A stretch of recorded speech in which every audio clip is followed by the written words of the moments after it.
living your life glass half empty or glass half full.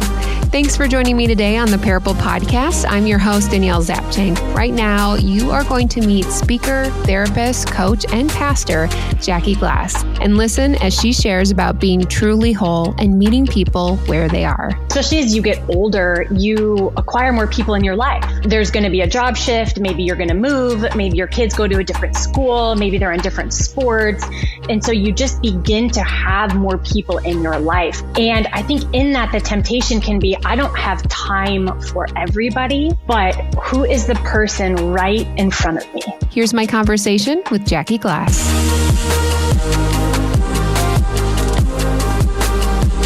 I have the pleasure of connecting with Jackie Glass today. Jackie, thank you so much for being on the podcast today. Absolutely. Danielle, thank you for having me. Thank you for all the good that you do in the world and connecting stories and people. So thank you so much. Thank you. I'm excited to get to know you. We have connected through mutual friends, and I think that's my favorite way to meet people because if you already have a connection with somebody, you're like, I know I'm going to like that. So, that's right. Trusted source. It is spring here in the Chicagoland area. What is one of the things that you are just loving right now? Oh, man. Well, we have a 1-year-old golden doodle puppy. And so spring has been full of walks right now, which has been good, and mud, I will say. She's white and she doesn't come back white. She comes back different color, a lot more dark when she comes back. That's right for these walks. But yeah, just the walks and the trees turning and like all the new signs of new life that nature reminds us of. Tell me, Jackie, what is something that you are really passionate about? Like what gets your heart going each and every day? I love seeing people live lives that are fully alive. You know, I think if you ask most of us, like, hey, how is life going? We tend to use the word full. Right? Yeah. I mean, everything from carrying all the grocery bags in from the trunk, like in one swoop, to potentially like kids in our arms, to work, to calling, to all the different things that we have, volunteering, being neighborly, all these things. We usually use the word full. Yeah. And what really just gets my heart beating fast is saying, hey, how do we live lives that are full and whole? And how do we help people become fully alive in like the present and what they have in a way that is not overwhelming, but is actually like all meant to be? And so really allowing people to experience that and to be whole and full and to describe their life as full, but in a way that is flourishing instead of a way that is draining.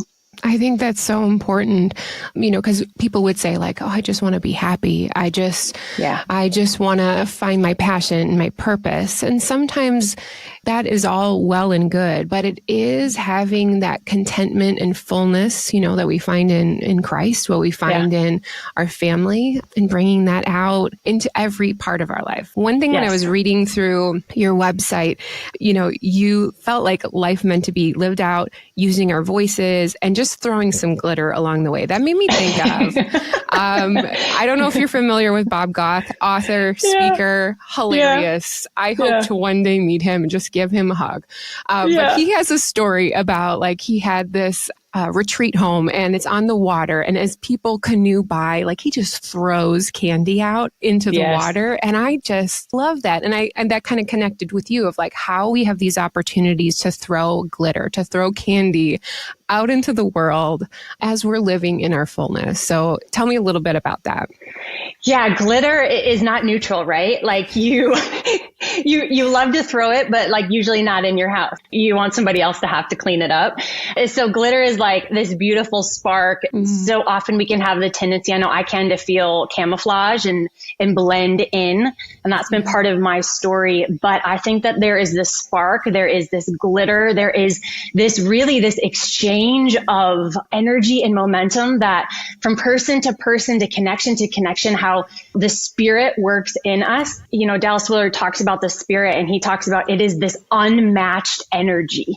And so when we sense that in each other, it is like these little like glitter bursts that we share with one another, these little interactions. You know, they say you decide about somebody within the first 7 seconds that you meet them. Yeah. And so these little glitter bursts are like, what are we doing that to the people around us? Mm-hmm. And glitter's messy. And so it shows this piece of humanity, this piece of our stories when we are connected to people, it is messy and there's a cleanup that's involved and it kind of sticks to our sweaty skin and, all of these different things that tend to happen with glitter. But I believe that that is the spirit within each of us that is then just passing along that peace and that joy and the goodness and the grace of what we have and how for each of us to feel like what in the unique way. If for introverts, extroverts, relational people who like to be more by themselves, we each have something in us that when we come across somebody else, sharing that with them is the joy and the gift of the Spirit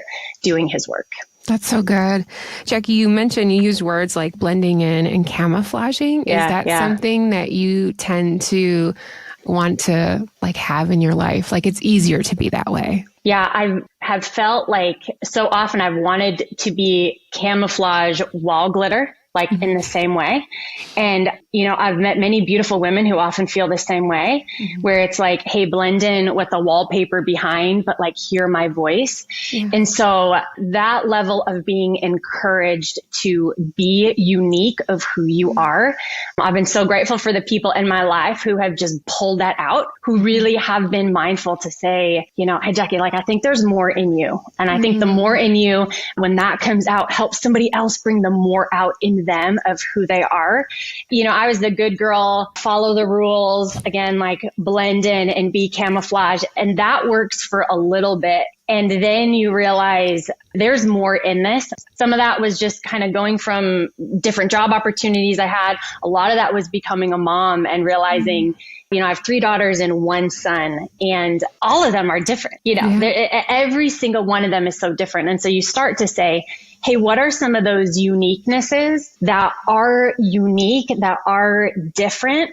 But I had to build the infrastructure of the courage to then voice it, right? Yeah. It's one thing to walk around and have glitter in your pocket. It's another thing to actually share it on the sidewalk. And so I had to build the infrastructure and still am in my life to say, what does that look like to show up as me when you can be more mindful of who's all around and how to blend in and be what you think the environment or the people or the situation around you wants you to be.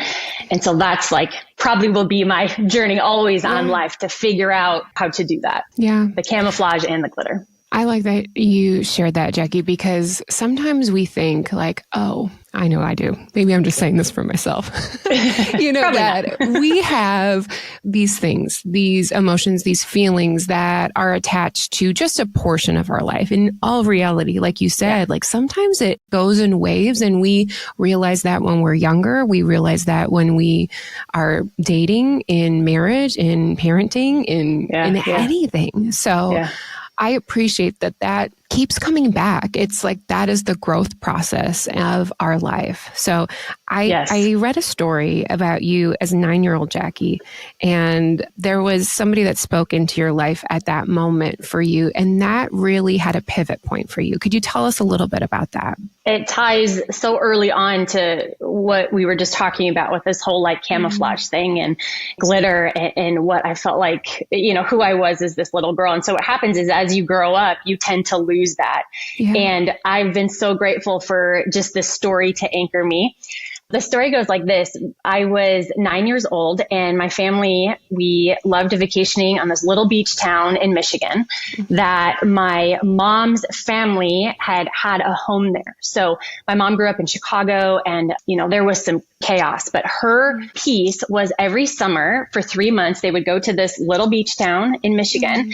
And my mom's side of the family is all Jewish. And so there were no believers, no Bibles, anything in my mom's home. And one summer, Jesus met her on this little beach town where, she didn't know much about him at all, but she knew there was something more. Years go by, she gets married. We then begin to continue to vacation there as a family. And so 9-year-old Jackie's showing up on the beach and I am quite loud. My voice is just loud. It's like a built-in megaphone. It's I just don't even, if somebody needed to evacuate a building, just call me. I'm good, the beautiful part was my mom never cursed me with that. Mm-hmm. You know, there were so many opportunities that she could have really downplayed my voice. And instead, what she did was she turned it into a blessing. And there was this one day we were at the beach, and she would always joke about this. She would always say, you know, Jackie, when everybody's out swimming, I'm so grateful you're here, because if somebody drowns, like, your voice would be the one to just go across the water and save people from drowning. And then she looked at me and she said this line, and she said, Jackie, one day your voice will save people from drowning. And here I am, 9-year-old Jackie, already sunburned, standing on the beach and watching my siblings, you know, swim in Lake Michigan, and not even knowing it at the time, but my Jewish mom had put this blessing over my life, this blessing over my voice before I knew anything of what would happen and where the trajectory of my life went. And I wound up doing other things in life. And several years back, this calling came to begin speaking and preaching. And the Lord brought to mind this story. And the Lord brought to mind this 9-year-old girl and her voice that in the camouflage and in the glitter would help people who were drowning. And so I just think often our words can be a blessing or a curse. Like we don't know in the moment what we are speaking over, but the power and the love of words and the responsibility of words that we hold, and we'll mess up and we'll get it wrong and all of those things. But what stuck with me was how much that could have been a negative over my life. Yeah. And instead it was this beautiful blessing that my mom gave to, probably not even knowing what she was doing, but the Lord used it in such a powerful way. And with that has come, how am I around people who are drowning? Like, what does that look like? How am I around people who don't feel well, who feel like they're going under, who feel like they're maybe paddling on top? Most drownings occur from people who are silent, who actually haven't reached out for help. And so number one, how am I in proximity in my life, in my family, in my neighborhood, in my work to people who feel like they're drowning? And two, how am I helping to magnify God's voice in that for the words that he wants to speak over them as he just used me to speak them over them? When I think through that, I think about the people that have spoken to my life, whether in a positive or negative way. And also when you gave all those examples of how people drown, I can just envision either loved ones or myself just being in that moment. And I guess like that's why like our voice matters, whether we are loud like a megaphone or if it's just small and mild and meek. And I think that's the beauty of Jesus. Like he shared so powerfully, but sometimes it was just quiet. Because sometimes I'm like, why weren't you so loud? Why weren't you just like fighting? Gosh, I just love that he reaches out to all of us. Like that's why stories matter. Like our voices matter because we can reach into people's lives when they are physically and spiritually and mentally just drowning in this world. Right. The megaphone is one way, but we know the whisper is when there's actually closeness and proximity, and there's a tenderness and there's a realness to the whisper. You can't shout when you're really close. And so I love how you put that. Like it's not the volume, it's just the power of the proximity and the personal relationship in it for the message to be heard in a way that is of care and love and tenderness. I love how you said that. I know you have like a range of children. Your youngest, like I just think of like when our kids are little and they're like, they come up to you and they're trying to like whisper, but it's just like right in your ear. But, you know, that's how some people are. Like, they're just figuring out their volume level. So, Jackie, with that, I'd love for you you've already basically shared like 3 parables right here. But what would be one of them that you just had on your heart today to share with us? Yeah, absolutely. Yeah. Again, thank you so much for the invitation to do this. And you just connect story and person and spirit to spirit. So thank you for that. Yeah, it comes along these lines of being near people who are drowning and how do I help them feel restored? Mm-hmm. And so all growing up, elementary school and junior high and high school, I knew I wanted to be around people who were hurting. And so that naturally led me to kind of the therapy route and, hey, what do I need to do to be a therapist and really be able to help people like really in the thick of their story? I was a 16-year-old girl in high school who like loved when somebody broke up and they could like come to the locker and cry. And I was like that girl. I was like, where's the pain and who's crying and like, come talk to me. And so that naturally was like, okay, why don't I just continue down this path to figure out how do I really sit in the thick of people's stories? Mm-hmm. And so I just believe strongly in where the Lord's restorative work is and how do I be a part of that? And so went to Bible school, went to seminary, and I'll never forget the day I was sitting in private practice. And, I was on one side of the couch and a beautiful client was sitting on the other side. And I remember having a moment as a therapist and saying, there's got to be more realms to wellness than just this sphere. It was like if life was this trivial pursuit circle and there were all these different triangles in it, I was like, this is one triangle of the sphere of wellness. And what really was going on inside was my own personal story. And I remember this day that I left private practice and I went home. My husband and I had 2 little girls at that time. They were 4 and 1. And I was just a young new mom working, trying to just do the best I could. And I would go home late and I would just open the cabinets and I would just binge eat. It was any carb. It was any sugar. I was so tired. I was so exhausted. And I remember this day so clearly. And I just thought a lot of people make it through this season, but I don't know how we're going to make this. Like what else is going to happen? And you feel the weight of, okay, I've been given this talent. I've got this education. I must always continue to do the best for the Lord. And I had this picture that it was like, he was just like wringing out this sponge of like everything that I could do. And I had this moment where I thought, like, the Lord gently said, you need to be whole throughout this. Wow. I love what you're trying to do, Jackie, but like, we have to figure out what wholeness and wellness looks like in a way that covers all these other areas of this like trivial pursuit triangles and these different squares. And so I thought, all right, does this mean like putting like a treadmill in my office? Like, you're just like, you kind of know. And then you're like, all right, Lord, a little bit clearer, like, what does this actually look like? And so I just sat on it and I met this woman at the gym and she was a mom of 2 young girls and she taught fitness classes. And I'm telling you, Danielle, it's like I needed her more than I ever realized I needed her. And I stood in the back of the class for months and months and months because I didn't have the courage to like introduce myself. I didn't have the courage to tell her my story, but I saw one other mom. She had 2 girls. She had a 4-year-old and a 1-year-old. And I just thought, if she has energy, if one other working mom, if one other human, if one other person is figuring out how to do this, like, help me understand. And so it led me on this really cool journey to say, how then within not only our mind and our emotions, but in our physical health, with our spiritual health, what does wholeness look like? What does wellness look like? And what I've discovered is, of course, like the Lord has a plan in this. And when he talks about love me with all your heart and your mind and your soul and your strength, it's this beautiful picture of the ways he wants us to love him. And when I hear that, I immediately think of what's broken, right? Like what I'm not doing well, or where are those areas that are not feeling well? And I've just come to love the word shalom in scripture.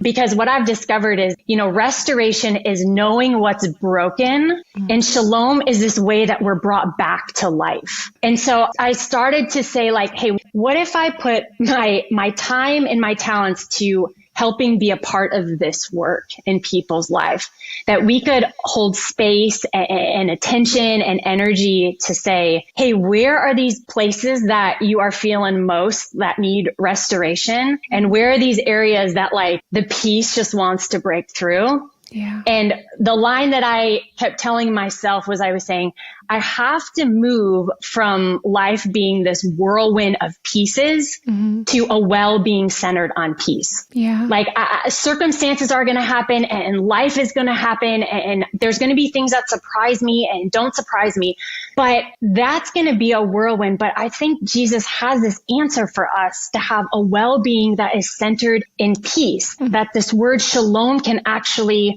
offer that, and a practical way to do it with heart, mind, body, soul. And it's just whatever's bubbling. And then there's grace and there's compassion.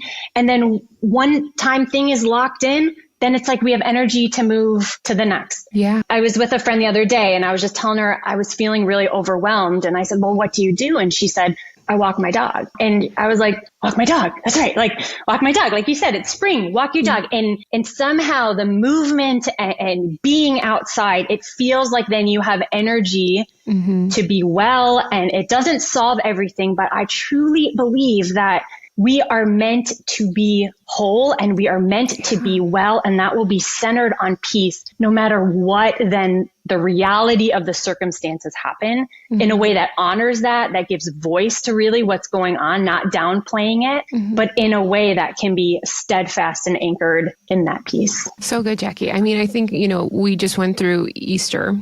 There is the reason that Jesus, he went to the cross was for so many things, like to give us that freedom that obviously one day we can be with him, but he wants that peace so desperately for each one of us.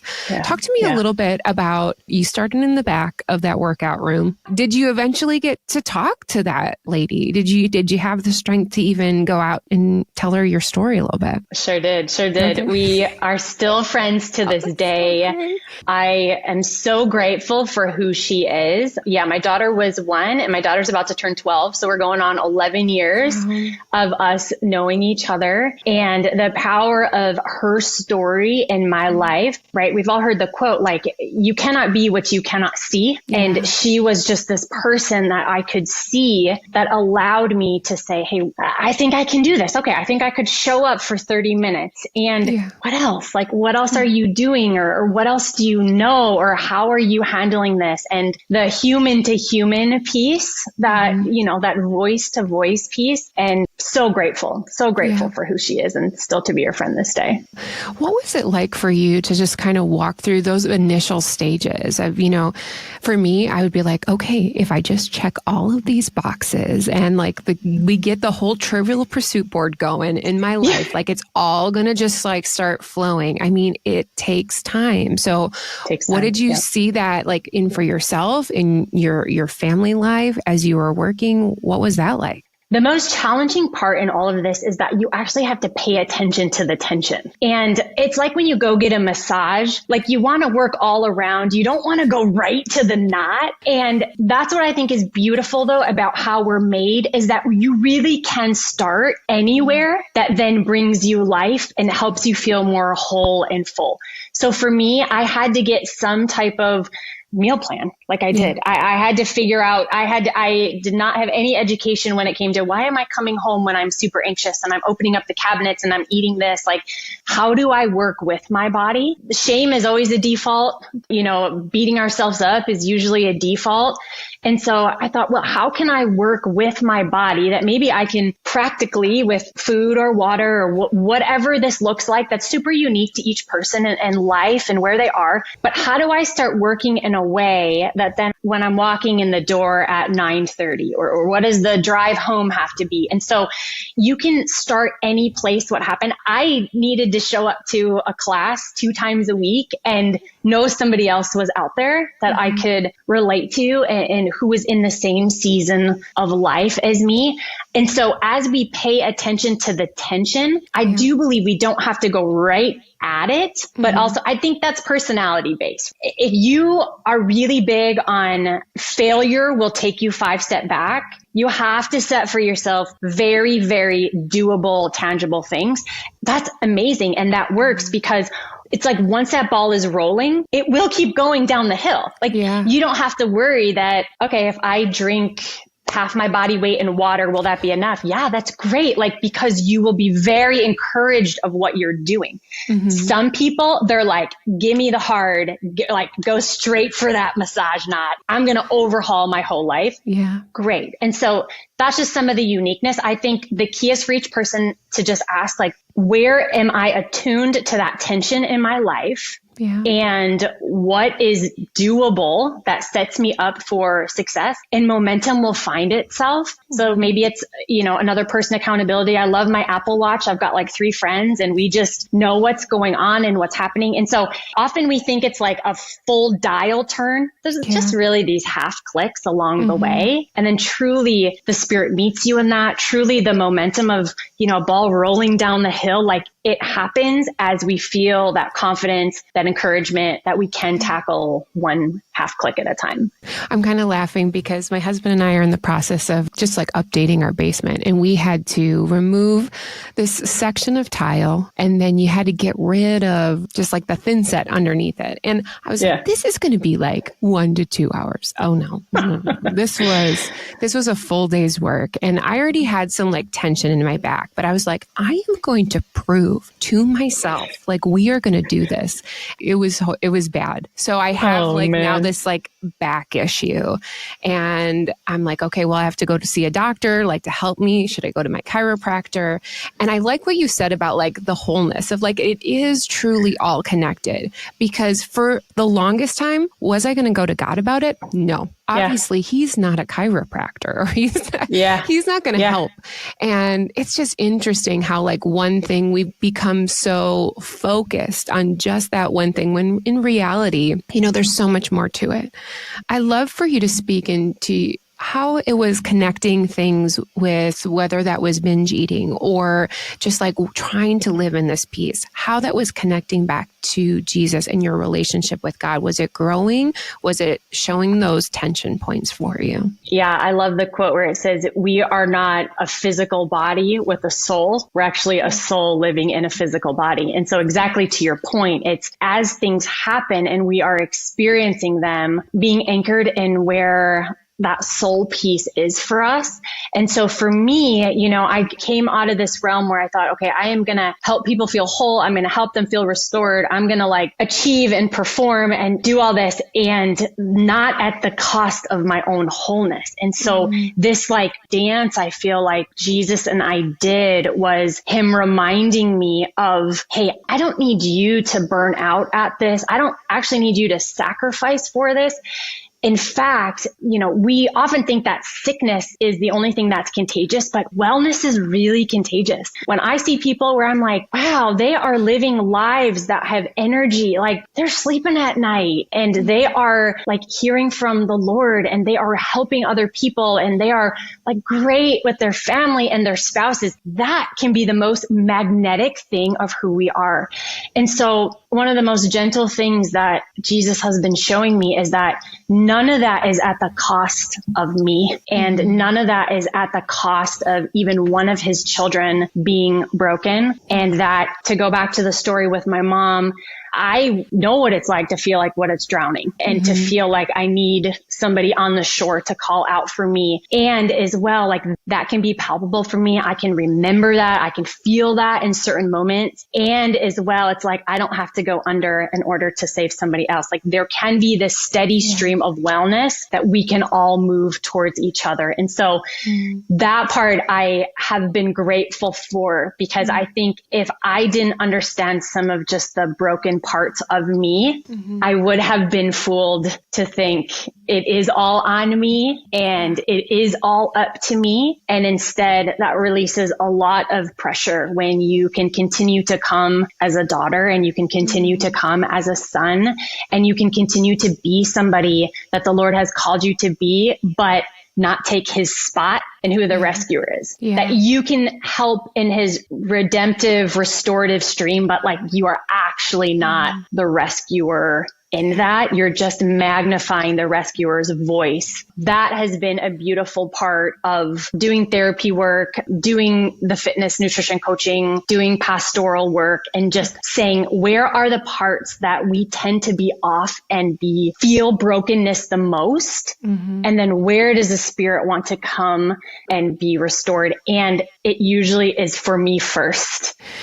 Yeah, we have some family friends that we know that are just, walking through some hard stuff. And I don't know where they are in their faith. And I have an inkling, but I just, after listening, it's just like, gosh, I want to point them to the truth so badly. Yeah. That's on their terms. It's on their decision, on their own faith journey. But gosh, we don't have that opportunity for Jesus to meet us in those spaces. I can't imagine a life without it, Yes. And I love how in the wholeness and the wellness that there could be another on-ramp that, you being their friend, you being in their neighborhood allows them to experience something, maybe not that the spiritual side or direct invite to church, but truly this ability to be with people, heart, mind, body. Sometimes that happens first. And then that spiritual piece, when they've discovered, they don't know how to voice it yet, but exactly like you said, right? You show up, you're there, you know their story, you know what's going on.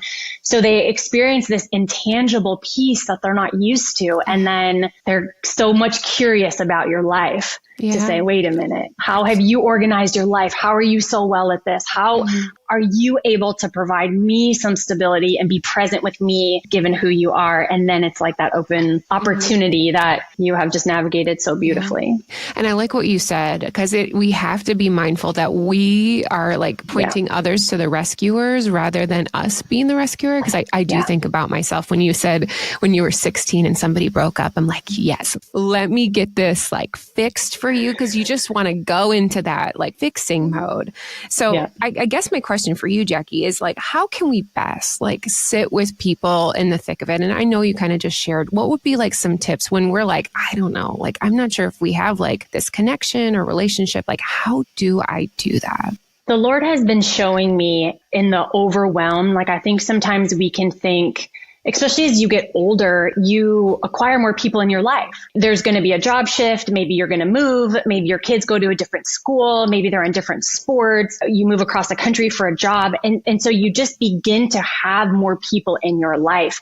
And I think in that, the temptation can be, I don't have time for everybody, but who is the person right in front of me? Yeah. And so just some really practical tips. Be with the person right in front of you. Maybe you're listening to this and you're on a walk and you're about to step back home into the house and there's going to be somebody waiting right there for you. Maybe you're listening to this on the car on the way to work. And the minute you get to work, there's somebody right in front of you. But I think that we can communicate the well-being that is centered on peace by the first thing, just being with the person who is right in front of you, from eye contact to questions. Sometimes questions are like our best friends. You don't have to know what's going on. You don't have to have experienced the same thing, but have like one or two questions that dig a little bit deeper, that allow you to say, hey, who's ever right in front of me, this will allow me to let them know like, hey, I am present. Like, I am with you in this moment. It could be, hey, what's bringing you joy today? And you could see somebody's face light up. Or you could see them and hesitate and like not know what to do or where to go. It could be checking in on something. Hey, I remember like they had this going on and I'm just going to make a mental note to check in. Or, hey, tell me your plans for after work today. So it can be appropriate questions based on the level of relationship.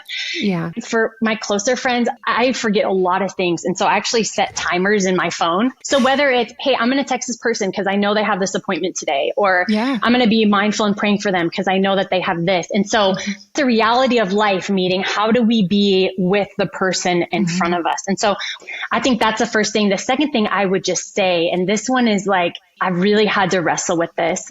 Jesus tells the story of the man at the pool of Bethesda. And, he comes up to him and there's all these people who are laying around, disabled and blind and crippled. And he says, hey, do you want to be well? And the man doesn't know how to get in the water. And he's like, sir, I can't get in. And Jesus just looks at him and he says, do you want to get well? And he says, pick up your mat and walk. And you see this man whose physical healing then leads him, when he meets Jesus the second time, to a spiritual healing. And Jesus says, don't sin anymore. Like, your faith has saved you, but don't sin anymore. And you see all throughout that Jesus is tying this physical healing to this spiritual healing and all these parts of however Jesus wants to work. And then the other part of this, and this gets to the second heart part as we show up in people's lives. There's this question of, do you want to be well? But at that same scene in John 5, the Pharisees who are around, and it's the Sabbath day, and this curing of this man, instead of curiosity of what happened, it leads to this criticism. It leads to this hardened heart. It leads to this rightness of, it's the Sabbath. We don't do healing on the Sabbath. And they miss the whole miracle of what happened. But underneath all of that, the first question is, do I want to be well? The second question is, do I want them to be well? And as we show up, number two, the question is, do I want them to be well? And in the Jewish culture, as they say this word shalom, it's a greeting from person to person. And in the word shalom, it says, I wish you wholeness and well-being. And so as we show up in people's lives, do we want them to be well? Yeah. And that could look a whole variety of way that you're sensitive to the Spirit in it. Maybe it's extending grace when we don't want to extend grace. Maybe it's giving more time than we don't want to. Maybe it's saying some hard truth that we are concerned will jeopardize the relationship. But do I want them to be well? And that level of tender heartedness as we show up for people is a helpful range to say, hey, where am I at? Am I present in this moment? And is my heart in this moment that the person I'm for would feel well? I just had a conversation with a friend the other day, and we had talked about women's ministry and just, I mean, friendships in general. I want to be somebody who leaves a relationship or a time with anyone and they feel replenished. I don't want to be somebody who just, even in the hard things, I can share my hard stuff, but, we leave and we encourage and we uplift even when it's hard. So I like what you said, how are we pointing others to wellness within ourselves and others? And those tangible questions. I get the questions all the time. And really, it's just, just being curious of just asking them those deeper questions. And simply, sometimes it's just okay, tell me more. And that's it. That's right. And just offering up that opportunity, because they will go deeper. Sometimes, it's a little challenging sometimes, but just having that space to do that. Those are such wise options there, Jackie. I really like those. You had wrote this post recently on Instagram, and I just scroll through. I just like to read your stuff. You're very wise. And you were talking about the struggle of tension within being a working mom and also staying home as a mom. And I think that happens in everybody's life, whether they're a mom or not. Or just you can be single, but you have the tension of these two things. How are we able to just kind of release that? That's a hard thing to carry over and over. We often think that there's two camps when it comes to this whole topic of working mom, right? We picture a mom who is working and then a mom who's at the playground. In my head, those are the two things. And truly, I thought I would be a stay-at-home mom. I didn't think life would shift or change at all. And part of what I discovered, though, was life didn't turn out like that. And for some of us, it was a surprising shift. Maybe that was something that you had hoped and desired and it hasn't come true, or it just didn't come true. For others of us, we choose the other way as well. But what has happened is that, again, I don't pretend that the tension's not there. It's there. And I think that if we step one step farther past it, is that if we keep wrestling with just that issue to say, okay, it's this side or this side, it's black and white, there are so many colors of where this can go when it comes to being a working mom, a mom who is giving of her best time and talent. And so I think that I've done it a disservice often in seasons of my life when I've kept it into two camps, because we almost then either get off the hook with other ways that we're spending our time and talent or not. And so recently what I've just started to realize is, hey, I tend to see the world through family. I see the world like I'm kind of the mama bear who's like, hey, come on in, like, let me give you something. And I never want to let you go. And I'll probably talk loud in your ear as I'm, holding you this close. That will likely be me if you come to my house, and you'll leave with like a goodie bag to go, so you're not hungry. What I started to realize though was, hey, this doesn't need to be this polarizing tension in my life. It's there. I think it ebb and flows in every season.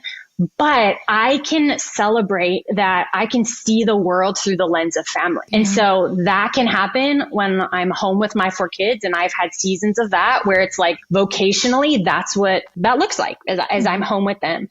And other seasons when there is some type of paid job or paid work or high level volunteerism for a purpose and for a reason, I can also say that, hey, where there's a couple people gathered, I can see them through the lens of family, and I can extend what I know best from that. And so what if these two things, while I hold them in tension, while I don't have all the answers to know how to resolve this, I think it's very personal and I think it's very unique, and it's always there. Like I don't know how to let it go.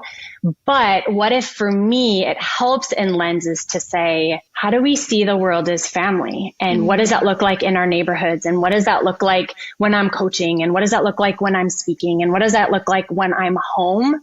And what is the family part of Jackie? What is that expression over this stay at home or working mom part of in the tension? Jackie, we could go on this all day, but I appreciate just your heart for others and that desire for wholeness, not only for yourself, but how you want to walk through that and showcase that and allow them to heal, like you talk about the pool of Bethsaida.